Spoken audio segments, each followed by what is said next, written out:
নমস্কার, আমি সৌরিমা মণ্ডল, স্বাধীন নার্সিং ইনস্টিটিউটের জিএনএম এর তৃতীয় বর্ষের ছাত্রী। আজকে আমাদের আলোচ্য বিষয় হচ্ছে ফার্স্ট এড অফ উন্ড। মানে ফার্স্ট এড অফ উন্ড মানে আমাদের ক্ষতর যে প্রাথমিক চিকিৎসা সেটা আমরা কিভাবে করব সেই সম্বন্ধে আপনাদের কাছে আমি কিছু জিনিস আলোচনা করব। প্রথম হচ্ছে first aid of wound. Wound বলতে আমরা কি বুঝি? উন্ড হচ্ছে এক ধরনের ক্ষত। ক্ষত মানে আমাদের কাটা ছেঁড়া বা আমরা পড়ে গেলে যেখানে আঘাত লাগে সেটা হচ্ছে আমাদের ক্ষত। এই ক্ষতটা কিভাবে সৃষ্টি হয়? আমরা দেখতে পাচ্ছি এখানে একটা বাচ্চার ছবি এবং তার সেখানে হাঁটুতে আঘাত লেগেছে, অনেকের পায়েতে লেগেছে, হাতেতে লেগেছে। আমরা অনেক সময় দেখি আমাদের ফ্যামিলিতে অনেক বাচ্চা আছে, অনেক বয়স্ক মানুষজন আছে, আমাদের মা বাবারা আছে।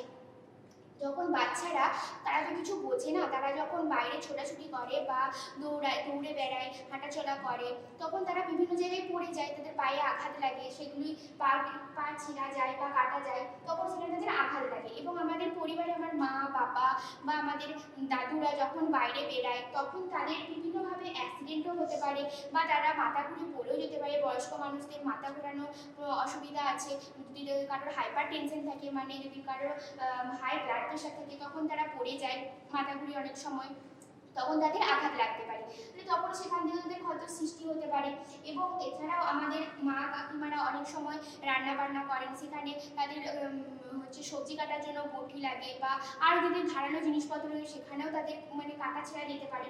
এর জন্য এইটা হচ্ছে আমাদের ক্ষত। এই ক্ষত আমাদের মানে বিভিন্নভাবে হয়ে থাকে। এতক্ষণ আপনাদের বোঝালাম যে হচ্ছে ক্ষত কী কী কারণে হয়ে থাকে বা কিভাবে হয়ে থাকে, কখন হয়ে থাকে, এগুলো এতক্ষণ আলোচনা করলাম। এবার আপনাদের বোঝাবো যে ক্ষত স্থানের যত্ন কিভাবে নেব আমরা। মানে আমাদের যে স্থানটাতে ক্ষত হচ্ছে, যে স্থানটা আমাদের ছেঁড়া যাচ্ছে, কাটা যাচ্ছে, সেই স্থানটার আমরা কীভাবে যত্ন নিতে হবে। কারণ যত্ন না নিলে তো সেই স্থানটি বিভিন্নভাবে ইনফেকশন হয়ে যাবে এবং সেখান থেকে আরও বড় বিপদ ঘটতে পারে। তার জন্য সেই স্থানটিকে যত্ন নেব, সেইটাই আপনাদের আজকে বলবো। স্থানটিকে পরিষ্কার জল দিয়ে ভালোভাবে ধুতে হবে। মানে যে স্থানটি ধরুন আমাদের মানে কাটা গেছে বা ছেঁড়া গেছে, বাচ্চাদের তো অনেক সময় যে স্থান মানে কাটা হাঁটু যখন কাটা ছেঁড়া যায় তখন তো তারা কিছু করতে দেয় না, কারণ তাদের ভয় পায়। ওর জন্য সেই স্থানটি প্রথমে আমাদের জল দিয়ে ভালোভাবে পরিষ্কার করতে হবে। তারপরে ক্ষতস্থানে মলম লাগাতে হবে। মানে আমাদের ধরুন যখন তাড়াতাড়ি করে আমাদের মানে চিকিৎসা করে মানে সম্ভব হলো না, মানে ডাক্তার ঘরে যাওয়া সম্ভব হলো না, তখন আমরা কি করবো? তখন আমাদের বাড়িতে যে মলম থাকে সেই মলম আমাদের লাগাতে হবে।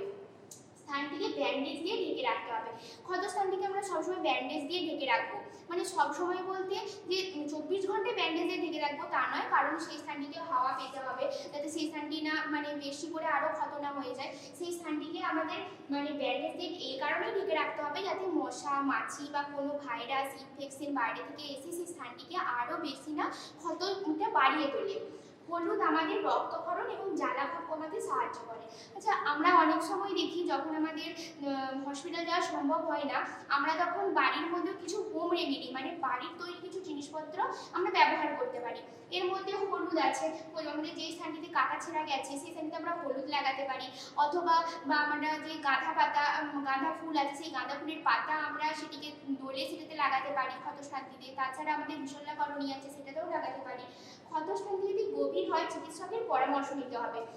মানে ক্ষতস্থানটা যদি আমাদের মানে বাড়ির মধ্যে চিকিৎসা যতটুকু করা যাবে সেইটার মধ্যে যদি সীমাবদ্ধ থাকে তখনই আমরা সেটা বাড়ির মধ্যে তার চিকিৎসা করবো। কিন্তু যখন সেটা আরও গভীর হবে বা সেটা যখন আরও মানে ডিপলি সেটাতে প্রবেশ করবে ক্ষতস্থানটা, তখন আমাদের হসপিটালে যেতে হবে এবং ইমিডিয়েট আমাদের চিকিৎসকের পরামর্শ নিতে হবে এবং নিয়মিত ড্রেসিং করতে হবে।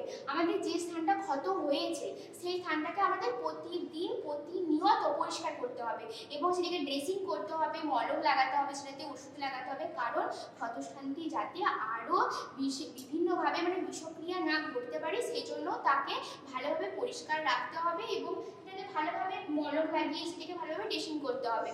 আমি যে এতক্ষণ আপনাদের বললাম যে ক্ষতস্থানে কীভাবে যত্ন নেবেন বা এগুলো কী কী কারণে ক্ষত, আমরা আশা করি সবাই বুঝতে পেরেছেন আমার কথাটা। এগুলি আশা করি মেনে চলবেন এবং আমার ভিডিওটি আপনাদের ভালো লেগে থাকে অবশ্যই সাবস্ক্রাইব করে দেবেন এবং লাইক শেয়ার কমেন্ট করে দেবেন। ধন্যবাদ সবাই।